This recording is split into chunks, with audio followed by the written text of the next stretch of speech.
আমার 18 বছর বয়সী ভাতিজা প্রায়ই মজার মজার কথা বলত, যেমন বলত, চাচি, আমি ঘোড়ায় চড়তে চাই। তার এসব কথা শুনে আমি অবাক হইতাম, কিন্তু সবসময় হাসি দিয়ে এগুলো এড়িয়ে যেতাম। তবে এটা প্রতিদিনের মতো হয়ে দাঁড়িয়েছিল। তখন আমার স্বামী দুবাইতে কাজে গিয়েছিলেন এবং আমি কিছুটা একাকী বোধ করতে শুরু করেছিলাম। এর ফলে আমার ভাতিজার প্রতি মনোযোগও একটু বাড়তে শুরু করেছিল। তবুও আমি সবসময় সম্পর্কের সীমানা মেনে চলার চেষ্টা করতাম। রাতে যখন আমি ঘরে একা থাকতাম, স্বামীর অনুপস্থিতি খুবই অনুভব করতাম, আর সেই কারণেই আমার ঘুম আসতে দেরি হতো। একদিন গভীর রাতে আমার ভাগ্নে আমার ঘরে এসে বলল, চাচি, আজ আমি সত্যিই কিছু বলতে চাই।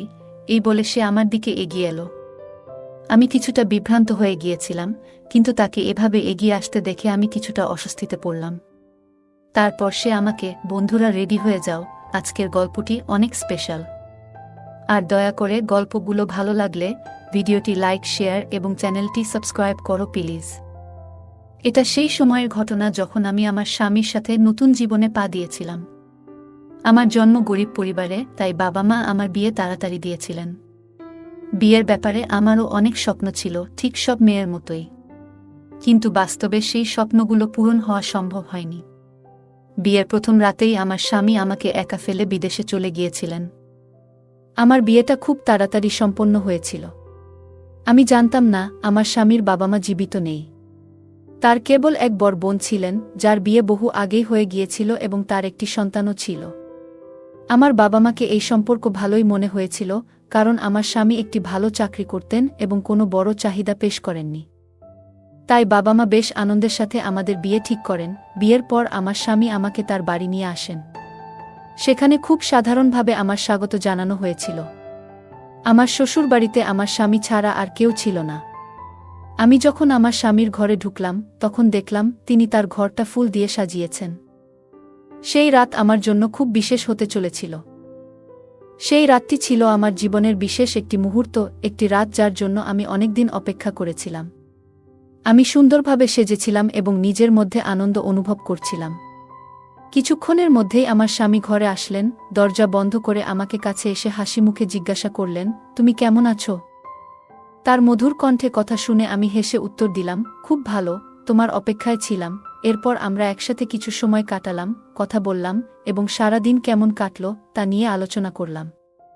এটি ছিল আমাদের জীবনের একটি সুন্দর ও স্মরণীয় মুহূর্ত। শুরুর দিকে আমি কিছুটা অস্বস্তি বোধ করছিলাম, কিন্তু ধীরে ধীরে আমাদের কথাবার্তা আমাকে স্বস্তি দিতে শুরু করে। আমরা একে অপরের সাথে আরও খোলামেলা হয়ে উঠি। তার উপস্থিতিতে আমার লজ্জা কেটে যায় আর স্বাভাবিকভাবে কথা বলতে পারি। কিছুক্ষণ পর তিনি আমার হাত ধরলেন এবং আমাদের মাঝে এক সুন্দর অনুভূতির মুহূর্ত তৈরি হল। তার মমতা ও ভালোবাসার প্রকাশ আমাকে স্পর্শ করল এবং আমরা একে অপরের সঙ্গে আমাদের ভালোবাসার কথা ভাগাভাগি করতে শুরু করলাম। আমরা কিছু সময় একসাথে গল্প করলাম, জীবনের বিভিন্ন মুহূর্ত নিয়ে কথা বললাম এবং একে অপরের পাশে বসে সেই সুন্দর সময় উপভোগ করলাম। কিন্তু কিছুক্ষণ পর আমার স্বামী আমাকে জানান যে তাকে পরের দিন সকালেই কাজের কারণে বিদেশে যেতে হবে। তার কথায় আমি হতবাক হয়ে পড়েছিলাম। তিনি বললেন, অফিসের জরুরি কাজের জন্য তার ছুটি মেলেনি, তাই তাকে দ্রুতই দুবাই যেতে হবে। তবে তিনি প্রতিশ্রুতি দিয়েছিলেন যে তিনি খুব তাড়াতাড়ি ফিরে আসবেন। তার এই কথা শুনে আমি ভীষণ মন খারাপ করে ফেলি। নতুন জীবনের শুরুতেই কেউ নিজের স্বামীকে এত দূরে যেতে দিতে চায় না। আমি কিছু বলতে পারছিলাম না, শুধু বিষণ্ণ হয়ে বসেছিলাম। আমার স্বামী আমাকে সান্ত্বনা দেওয়ার চেষ্টা করলেও আমি দ্রুতই ঘুমিয়ে পড়ি। সকালে ঘুম থেকে উঠে দেখি আমার স্বামী দুবাই যাওয়ার জন্য প্রস্তুতি নিচ্ছেন। আমি তাকে থামানোর চেষ্টা করি, কিন্তু কয়েকদিন পরে যাওয়া যেতে পারত। কিন্তু আমার স্বামী জানালেন যে তার অত্যন্ত জরুরি কাজ আছে এবং তিনি কোনোভাবেই ছুটি নিতে পারবেন না। তিনি আমাকে আশ্বস্ত করতে লাগলেন যে খুব তাড়াতাড়ি ফিরে আসবেন। আমি তখন নতুন বউ হিসেবে এই বাড়িতে পা রেখেছিলাম, তাই বেশি কথা বাড়াতে চাইলাম না। মন খারাপ হলেও আমি তাকে হাসি মুখে বিদায় জানালাম। কিছুক্ষণ পর তিনি দুবাই এর উদ্দেশ্যে রওনা দিলেন। আমি দরজার সামনে দাঁড়িয়ে শুধু তাকিয়ে রইলাম। তার চলে যাওয়া আমাকে ভেতর থেকে ভেঙে ফেলেছিল। এখন আমি এই বিশাল বাড়িতে একা। মনটা ভীষণ খারাপ হয়ে গেল, চোখের জল বাঁধ মানল না। এরপর আমি ঘরে ফিরে গিয়ে বিছানায় শুয়ে পড়লাম। স্বামীর চলে যাওয়ার পর থেকেই আমার মধ্যে অস্বস্তি শুরু হয়েছিল। মনে হচ্ছিল এই বাড়ির দেয়ালগুলো যেন আমাকে গিলে ফেলতে চাইছে। আমার ভীষণ খারাপ লাগতেছিল। কিভাবে পারল বিয়ের পরের দিনই বুকে এভাবে একা রেখে চলে যেতে, তখন আমার কাছে আর কোনো উপায় ছিল না। তাই আমি বাড়ির কাজকর্মে নিজেকে ব্যস্ত রাখতে শুরু করলাম। আমাদের বাড়িটা ছিল অনেক বড় এবং বাড়ির পেছনে ছিল একটি ঘোড়ার আস্তাবল। সেখানে 5টি ঘোড়া ছিল, যেগুলো আমার স্বামী আগে থেকেই পালতেন। ছোটবেলা থেকেই আমার পশুদের প্রতি বিশেষ দুর্বলতা ছিল, তাই বাড়ির কাজ শেষ করার পর আমি ঘোড়াগুলোকে খাবার দিতে গেলাম। তাদের মধ্যে একটি ঘোড়া ছিল সাদা রঙের, খুবই সুন্দর দেখতে। সেই ঘোড়াটিকে দেখেই আমার মনে অদ্ভুত এক টান অনুভূত হল। সেই ঘোড়াটিও যেন আমার মতো একা ছিল এই বাড়িতে। ঘোড়াটিকে খাবার দিয়ে আমি আবার ঘরে ফিরে এলাম এবং আমার স্বামীকে ফোন করতে শুরু করলাম। আমার স্বামী ফোন ধরলেন। আমরা কিছুক্ষণ কথা বললাম, কিন্তু আমি বারবার তাকে অনুরোধ করছিলাম যেন তিনি দ্রুত ফিরে আসেন। তিনি বারবার বলছিলেন, আর কিছুদিন অপেক্ষা করো, আমি খুব তাড়াতাড়ি ফিরে আসব। এরপর তিনি বললেন, কয়েকদিন পর তোমার ভাতিজা এখানে এসে থাকবে, কারণ সে এখান থেকে তার পড়াশোনা চালাবে। আমাদের বাড়ির কাছেই অনেক ভালো কলেজ আছে, তাই সে এখানেই পড়াশোনা করবে। আমার স্বামী আমাকে বলেছিলেন যে কিছুদিন পর আমার ভাগ্নে এখানে এসে পড়াশোনা করবে। এতে বাড়িতে কারো উপস্থিতি থাকবে, আর আমারও একাকিত্ব কেটে যাবে। তার এই কথা শুনে আমি কিছুটা শান্ত হলাম। মনে হলো সত্যিই কেউ এখানে এলে আমার মন ভালো থাকবে। এরপর আমি স্বামীর সাথে আরও কিছুক্ষণ ভালোবাসার কথা বললাম, তারপর ফোন রেখে দিলাম। ফোন রেখে আমি আবার ঘরের কাজের মধ্যে মন দিলাম। সন্ধ্যায় আমি রান্না শেষ করে, খাওয়া দাওয়া করে আবার ঘোড়ার আস্তাবলে গেলাম। ঘোড়াগুলোর সাথে কিছুটা সময় কাটালাম, তাদের যত্ন নিলাম। বিশেষ করে সেই সাদা ঘোড়াটির প্রতি আমার বিশেষ টান ছিল। তার চোখ ছিল নীল, আর যখনই আমি তার কাছে যেতাম সে তার মাথা আমার সামনে নিচু করে দিত, যেন আমার মনের কথা বুঝতে পারছে। আমি সেই ঘোড়াটির সাথে অনেকক্ষণ করে কথা বলতাম। তার সাথে সময় কাটানো আমার জন্য অনেকটা সান্ত্বনার মতো হয়ে উঠেছিল। কিছুক্ষণ পর সব ঘোড়াই ঘুমিয়ে পড়েছিল, আর আমি আমার ঘরে ফিরে এলাম। সেদিন বেশ ক্লান্ত ছিলাম, তাই ঘুমিয়ে পড়লাম গভীর ঘুমে। পরের দিন সকালে উঠে আবার বাড়ির কাজকর্ম শুরু করলাম। এরপর ঘোড়াগুলোকে খাবার দিতে আস্তাবলে গেলাম। তাদের খাওয়ানোর পর আমি ঘরে ফিরে এসে ফ্রেশ হতে শুরু করলাম। ঠিক তখনই দরজার ঘণ্টা বাজল। আমি তাড়াতাড়ি দরজার দিকে ছুটলাম। দরজা খুলে দেখি সামনে দাঁড়িয়ে আছে একজন যুবক, যাকে দেখে আমি অবাক হয়ে গেলাম। সে সত্যি অনেক সুন্দর ছিল। যুবকটি আমার ভাতিজা ছিল, যাকে আমি বিয়ের সময় মাত্র একবার দেখেছিলাম। তাই প্রথম দেখায় আমি তাকে চিনতে পেরেছিলাম। সে হাসিমুখে বলল, চাচি, আপনি তো আজ খুব সুন্দর লাগছেন, আগের থেকে তো অনেক সুন্দর লাগছেন চাচুচি। তার মুখ থেকে এমন কথা শুনে আমি একটু লজ্জা পেলাম। আমি তাকে ভেতরে আসতে বললাম, আর বললাম, ভিতরে আসো, পরে প্রশংসা করো। আমি দরজা খুলতেই সে ভেতরে এসে নিজের বড় ব্যাগটি ঘরের একপাশে রাখল এবং বলল, আপনি তো জানেনই আমি এখানে পড়াশোনা করতে এসেছি। আমার ভবিষ্যতের পড়া এখান থেকেই হবে। আমার ভাতিজার নাম ছিল কুনাল, বয়স 18। দেখতে খুবই সুন্দর, তবে তাকে দেখে তার বয়স অনুমান করা কঠিন ছিল। তার কথা শুনে আমি বললাম, হ্যাঁ, তোমার চাচা আমাকে বলেছিলেন যে তুমি আসবে, কিন্তু এত তাড়াতাড়ি আসবে এটা আমি জানতাম না। এসো, আমি তোমাকে তোমার ঘর দেখিয়ে দিই। ফ্রেশ হয়ে নাও, তারপর আমি তোমার জন্য নাস্তা নিয়ে আসছি। আমার ঘরের সামনের একটি খালি ঘর আমি তাকে দিয়ে দিলাম। ঘরটা দেখে সেও খুশি হল। হঠাৎ সে বলল, এত বড় ঘরে আমি কি একাই থাকব? আমি কিছু বললাম না।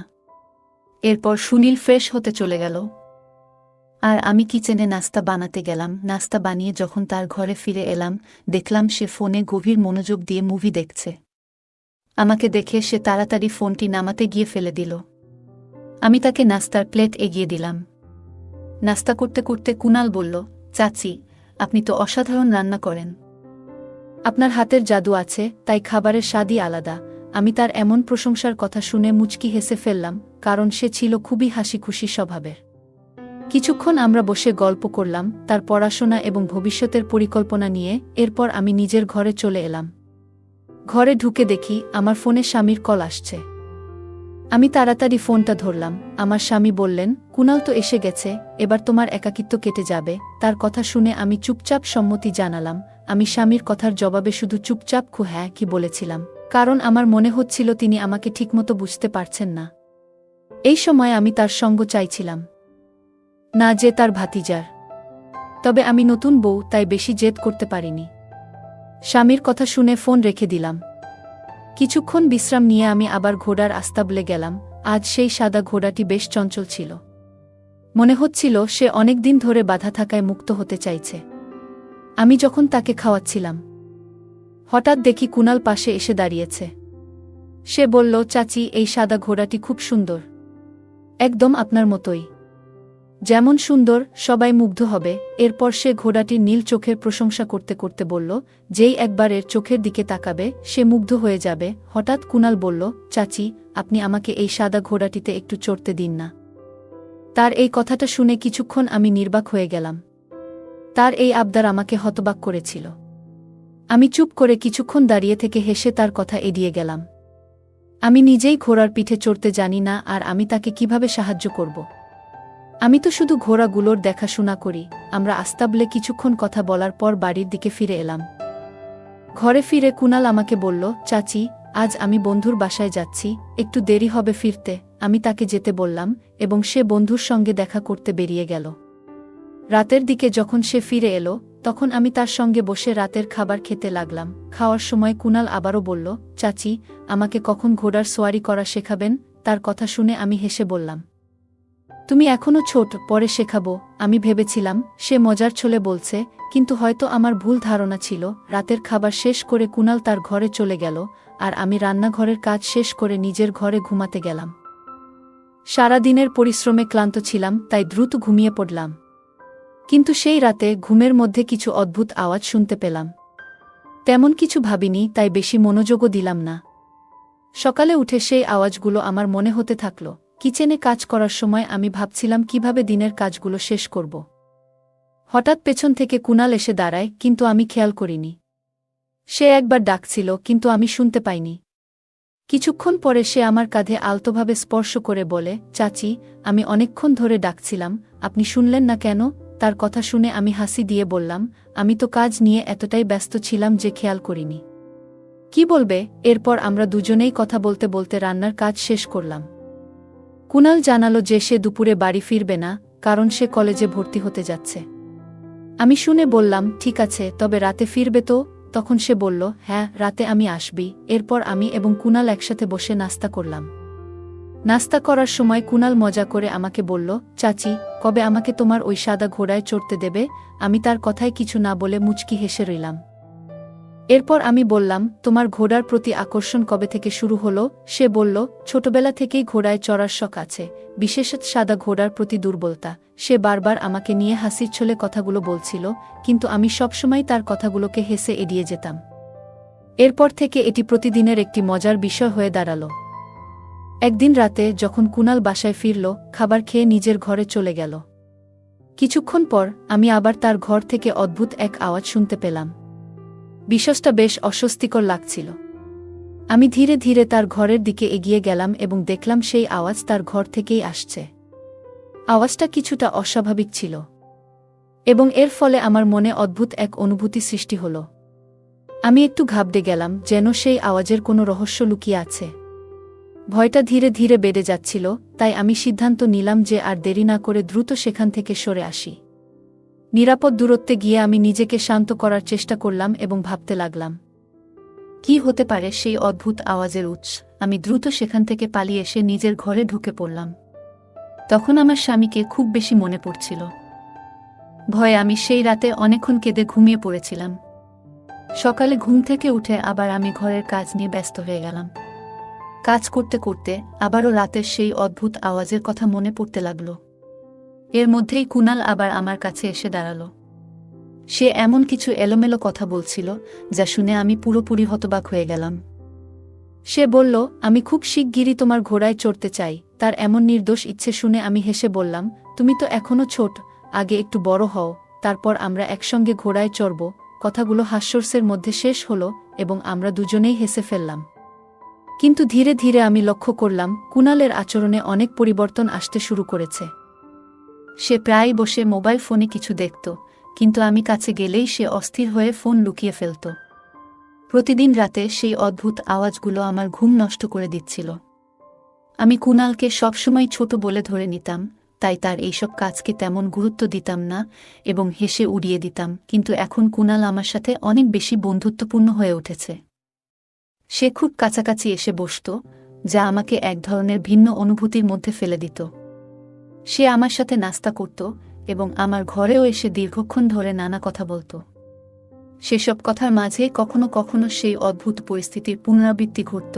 কুনাল প্রায় মজা করে বলত, মামি, আমি তোমার ঘোড়ায় চড়তে চাই। তুমি আমাকে কি সেই সুযোগ দেবে না?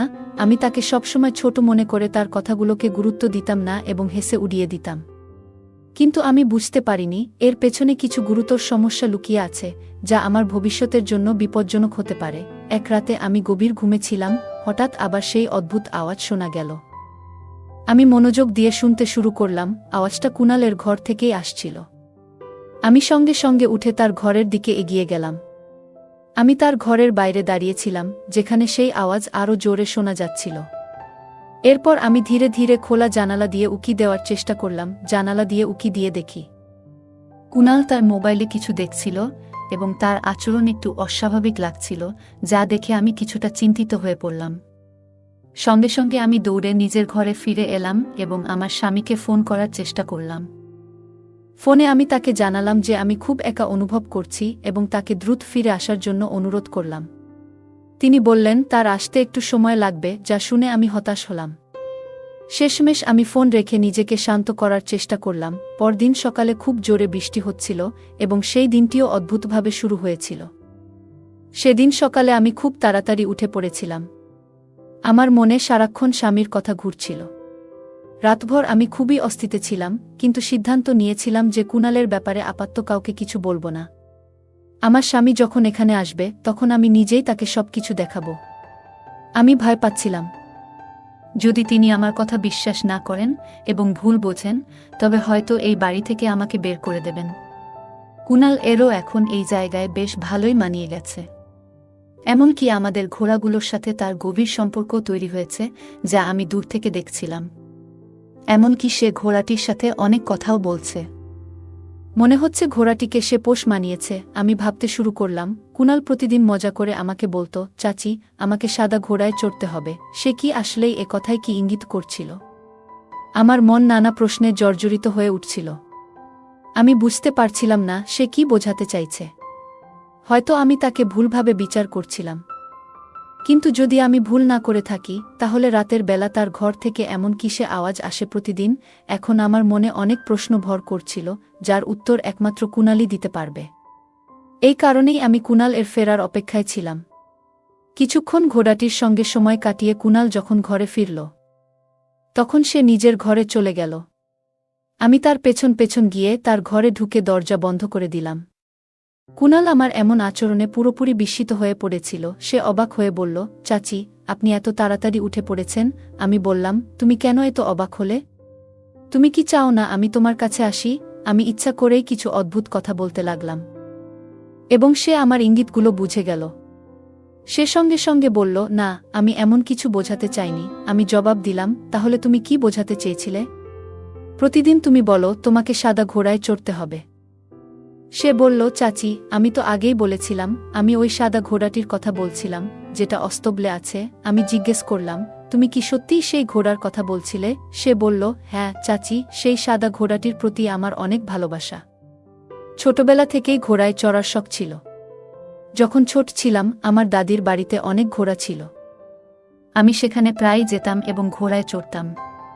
তবে একদিন ঘোড়া থেকে পড়ে গিয়ে আমার পা ভেঙে যায়। সেই ঘটনার পর বাড়ির লোকজন আমাকে ঘোড়ার কাছ থেকে দূরে থাকতে বলেছিল।